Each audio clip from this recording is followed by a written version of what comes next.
Hello, de retour de la semaine du numérique à Québec, je me disais que je peux pas garder ce que j'ai appris pour moi. J'ai tenté de prendre des belles notes tout au long de cette fameuse semaine qui parlait puis je vais lire mes notes là, de gouvernance, de développement durable, d'intelligence artificielle, de technologie au sens large.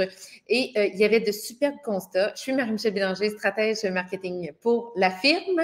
Et aujourd'hui, je partage mes 10 faits saillants, puis des choses qui m'ont réellement nourri, là, ou qui m'ont fait grandir, évoluer. Puis c'est ça qui est important parce que pour bâtir un monde meilleur quand on est entrepreneur ou en institution publique, ben il faut réfléchir, il faut revoir nos façons de faire, il faut se remettre en question. C'est pas de se flageller, mais c'est de voir les opportunités puis d'évaluer comment on pourrait faire mieux ou autrement finalement. Donc, je vais avec la première. Je vais y aller tout azimut. Je déroule les 10. Premièrement, ça ne devrait plus nécessairement exister une entreprise en développement durable. Puis le point, c'est que tout le monde doit être en développement durable. La crise climatique, elle est présente, ça urge, on doit faire mieux, on doit vivre plus sobrement, autant en affaires que comme citoyen. Et c'était vraiment intéressant parce qu'il disait, on ne devrait plus avoir une entreprise de développement durable parce que tout le monde doit être une entreprise en développement durable. Développement durable, ça veut dire quoi? Ben, c'est oui, l'économique, hein, on veut faire de l'argent, on veut aussi réfléchir à l'aspect social dans tout ça. Est-ce qu'on ajoute à la communauté? Est-ce qu'on traite bien nos humains? Est-ce que tout le monde s'épanouit et est heureux? Puis l'environnement. Quelle est l'empreinte de notre business ou de notre organisation sur l'environnement?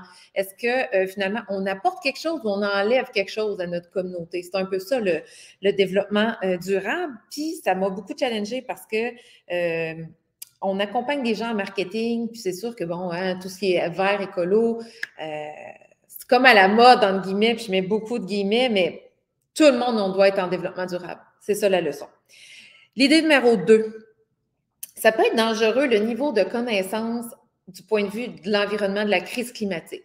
Par exemple, si votre équipe de travail est vraiment pas assez au courant, OK, que son niveau de connaissance, elle est très faible en tout ce qui est crise environnementale, eh bien, vous allez sentir un certain désengagement de votre équipe. Si en contrepartie, votre équipe est beaucoup trop au courant, très au fait de tout ce qui se passe, ben, le danger, c'est que ça peut immobiliser par la peur. Hein?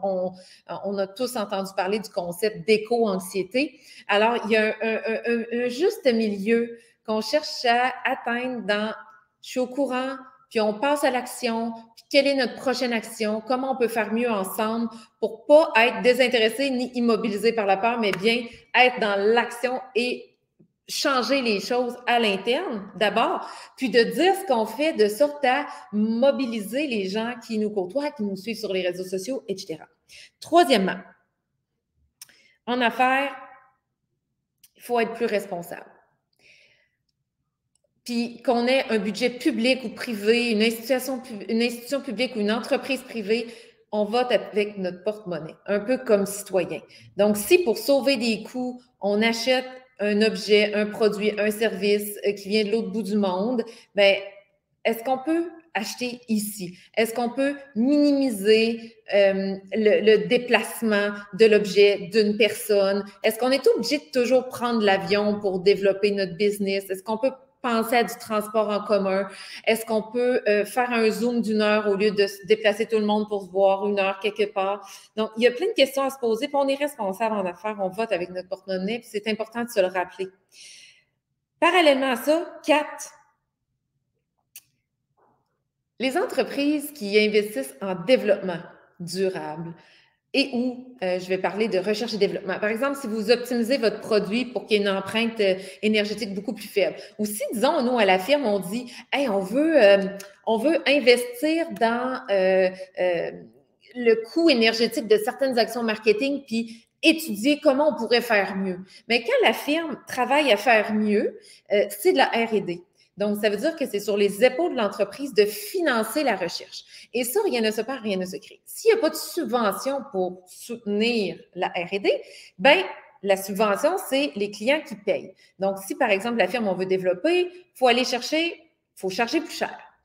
Et souvent, ce qu'on remarque, c'est que les gens, ils nomment pas nécessairement ce qu'ils font pour être sobre, OK? Pour être humble. Mais c'est important d'expliquer votre prix. Pourquoi vous êtes plus cher? Est-ce que vous investissez en philanthropie? C'est pas juste pour flasher et dire qu'on est bon, mais c'est pour expliquer à ton client, écoute, moi, je charge 100, 200, 500 de l'heure, peu importe, ou 100, 200, 500 par produit. Mais c'est parce que dans mon prix, je m'assure de réinjecter tant de pourcents en recherche et développement pour améliorer mes pratiques environnementales, par exemple, ou pour réinvestir en philanthropie. Et on peut éduquer nos clients à payer ce que ça vaut, puis de faire d'eux des gens qui participent au mouvement aussi. Pas juste avoir l'air de charger cher pour charger cher. 5, super intéressant. Il y a quelqu'un qui a nommé le fait que l'innovation passe par, il appelait ça, des liens improbables. Donc, vous savez, quand on est à la machine à café puis on prend le temps de jaser avec quelqu'un qu'on ne connaît pas ou qui n'est pas nécessairement dans notre industrie, qui fait complètement autre chose, bien, il disait, le danger, c'est toujours trouver des relations qui nous ressemblent puis toujours être très stratégique pour aller chercher des deals, Mais faites attention à ça parce que vous pouvez passer à côté de plein de belles pistes d'innovation, de créer autrement. Quand deux personnes qui viennent de milieux différents discutent d'une problématique, c'est vraiment là que naissent des belles pistes d'innovation. Donc, si dans votre entreprise ou dans votre institution publique, vous dites « Hey, on aimerait innover, on va aller plus loin », bien, dites-vous donc avec qui on peut jaser, qui est un peu champ gauche, qui n'est pas dans notre réseau habituel, puis qui pourrait nous challenger ou nous faire voir le monde autrement, de sorte à identifier des pistes d'innovation qui sont vraiment nouvelles, extraordinaires, qu'on n'avait pas en tête. 6e, pour changer le monde, il faut prendre des décisions audacieuses, parfois risquées, parfois qui coûtent cher. Puis, il donnait un bon exemple, c'est que la ville de Grenoble, ils ont enlevé toute la publicité dans les rues. Vous savez, là, les gros panneaux là, lumineux, ça coûte cher en électricité, l'empreinte environnementale est importante, ça fait une forme de pollution hein, quand on est dans une ville, qu'on est toujours... je vais dire, interrompu par des messages publicitaires partout, tout le temps, beaucoup de bruit, au sens propre et figuré, ben eux, ils ont tranché, ils ont dit, fini la pub dans la rue. Je trouvais ça super audacieux. C'est une vision, c'est une décision qui est sûrement très impopulaire, mais qui fait une différence dans notre monde. Alors, je salue les décisions risquées, puis je salue tous les entrepreneurs et institutions publiques qui prennent des risques, puis qui osent prendre des décisions difficiles pour faire mieux. Bravo! Ça va passer par là, les changements. Pour les entreprises qui font du produit, est-ce que vous pensez à la réparabilité de vos objets? Malheureusement, là, en marketing, quand on parle d'obsolescence programmée, certaines entreprises profitent du fait que leurs produits se brisent. Il n'y a pas de pièces de remplacement, donc qu'est-ce qu'on fait? On doit racheter. C'est comme un modèle d'affaires. OK, ça brise, donc je rachète plutôt que de réparer, mais de réfléchir à toute OK, si ça se brise, comment on répare? Quand c'est complètement fini, est-ce que je récupère les pièces pour faire du nouveau? Puis de penser à ce cycle-là du produit est hyper important et de l'intégrer dans vos communications pour éduquer les gens sur comment vous gérez la suite, parce que ça pourra devenir un attribut de positionnement hyper intéressant pour vous démarquer de la concurrence. En 8, excusez, je ne veux pas perdre le compte. En 8, je pense qu'on l'avait déjà partagé, mais je vais le repartager. Puis moi-même, je suis bien challengée à ce niveau-là. Calculez l'empreinte carbone de votre site web ou de sites web sur lesquels vous avez travaillé. C'est un petit outil gratuit. Vous entrez l'URL, super simple. Et par exemple, le site de la firme, il est très, très coûteux d'un point de vue de l'empreinte énergétique. Donc, allez voir. Des fois, ça peut être l'eau sur les serveurs qui sont loin. Un serveur, par exemple, au Québec, qui va être branché là, sur un circuit plus électrique, va consommer moins qu'un serveur aux États-Unis qui est au charbon. Hein? Donc, il y a des questions à se poser sur l'empreinte carbone de site web. C'est pas très compliqué. Moi, je dois dire que ça va devenir une priorité dans ma prochaine planification marketing. Alors, je vous invite à faire l'exercice avec votre site. Allez voir si l'empreinte est élevée, puis si vous pouvez apporter certaines modifications. N'hésitez pas à consulter votre développeur pour faire mieux. Mauvaise nouvelle pour nous, pour nous tous et toutes qui développons des business, des affaires, des institutions. Tout ce qui est marketing numérique va devenir de plus en plus complexe pour des bonnes raisons, par contre. Pour la protection à la vie privée, il va y avoir des législations de plus en plus sévères et aussi il y a une forme de guerre entre les... quand on voit Apple contre Google, contre Facebook, Instagram. Puis là, tout le monde veut garder ses données et fermer aux autres. Alors qu'avant, par exemple, on pouvait suivre une personne d'une plateforme à l'autre, par exemple en remarketing, la suivre très longtemps. Mais là, on peut faire ça, mais juste dans Facebook ou juste dans Apple. Donc, si on veut réussir, il va falloir investir de plus en plus en marketing, dans un marketing mieux réfléchi, un marketing plus fin. Les petits passe-droits du passé ne fonctionneront plus. Alors, à vos planifications stratégiques en marketing, vous savez où nous trouver si vous avez besoin d'un coup de pouce. Et de notre point de vue à la firme, ça va passer beaucoup dans les prochaines années avec par la fidélisation des gens que vous avez déjà chez vous. Fidélisation, on prend soin, on prend des nouvelles au téléphone, l'infolette, etc. Infolette égale email, avoir la donnée à vous. Donc, avez-vous bien les courriels de votre monde pour pas compter juste sur du marketing externe et payant tout le temps? Ça va être une avenue hyper importante pour l'ensemble des organisations qu'on accompagne, nous, en ce moment, les courriels. Et aussi, de penser partenariat stratégique. Ça peut être vraiment le fun de s'entourer pour atteindre nos objectifs d'affaires sans nécessairement investir en publicité ou par exemple, un partenaire pour avoir une belle liste d'emails, de courriels qui vous permettent d'atteindre une certaine audience sans nécessairement vraiment forcer en marketing numérique comme ça va devenir de plus en plus difficile. Dixièmement, la technologie, c'est un moyen et pas un but. Moi, c'est la réflexion que je me suis faite tout au long des conférences, de mes rencontres. Trop souvent, la technologie, c'est cool, ça flashait, wow, la réalité augmentée, je vais m'ajouter un petit widget sur mon site web, l'intelligence artificielle, c'est vraiment cool, faut aller là. Mais moi, j'adore la technologie. Mais la technologie, c'est une solution à une problématique qu'on a identifiée.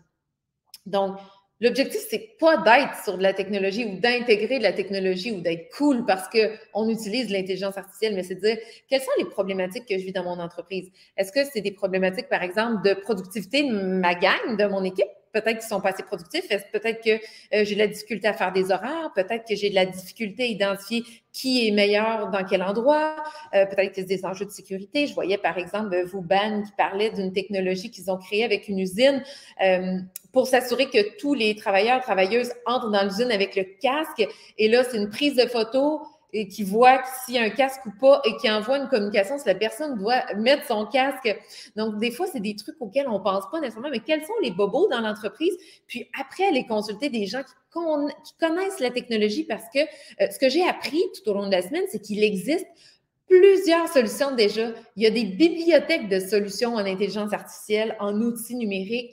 Donc, plus souvent qu'autrement, si votre problématique est claire, il existe déjà un outil pour ça. Il faut juste, en anglais, on dit plug and play. Il faut juste trouver la personne qui va vous identifier quel est le bon outil ou quel est le bon API, le bon outil d'intelligence artificielle qui aurait déjà été développé, un modèle existant qui pourrait solutionner votre problématique. Et souvent, les bibliothèques de modèles en intelligence artificielle, de ce que j'ai compris, sont plus ou moins gratuits, là. Donc, il y a plein de choses qui sont accessibles. Et de toujours se dire, tu sais, moi, la réalité augmentée, est-ce que c'est réellement comme ce dont j'ai besoin? Par exemple, pour une boutique qui vend des chaussures, que la personne puisse se projeter avec les chaussures, ça pourrait être super intéressant en ligne. Mais pour un autre, disons que c'est une usine de pain, est-ce que j'ai besoin d'aller voir l'usine de pain puis de voir le pain sur mon comptoir à moi de cuisine en passant mon téléphone? Peut-être qu'il n'y a pas vraiment de valeur ajoutée.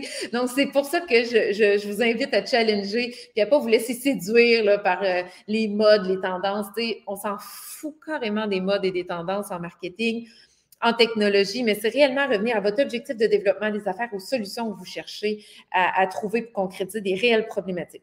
Et un petit bonus, j'ai entendu un concept super intéressant, le démarketing d'influence. Parce que le problème avec le marketing d'influence, c'est qu'il y a souvent des modes. Par exemple, sur tel quai, dans telle ville, il y a tout le temps plein d'influenceurs qui se prennent en photo. Puis là, ça devient un lieu culte. Puis là, tout le monde se lance là. Puis le lieu devient finalement complètement ordinaire et surchargé de gens qui se prennent en photo. Alors, il y avait cette idée de faites attention de protéger certains espaces, de penser à des lieux où des influenceurs vont aller se prendre en photo et de protéger d'autres lieux où on rappelle aux gens, hey, soyez discrets, gardons ce lieu-là, protégeons ce lieu-là, le calme qui est ici. Donc, ça m'a beaucoup allumé, puisque moi, j'aurais été plus tendance, hey, go, go, on envoie des influenceurs. Mais attention, parce que si on veut protéger certains lieux, il faut rester très critique par rapport à ces campagnes d'influence-là. Alors, voilà pour les 10 grands constats d'apprentissage, plus un bonus que je souhaitais partager avec vous. J'aimerais beaucoup savoir en commentaire, est-ce qu'il y a quelque chose qui a résonné chez vous, qui vous fait avancer? Est-ce qu'il y a une action que vous pensez poser suite à cette petite vidéo? Est-ce qu'il y a une lumière que j'ai allumée quelconque qui est dans votre réalité, dans votre entreprise ou votre organisation ferait du sens? J'aimerais énormément vous lire. Alors, sur ce, je vous laisse aller luncher et je vous dis à très bientôt.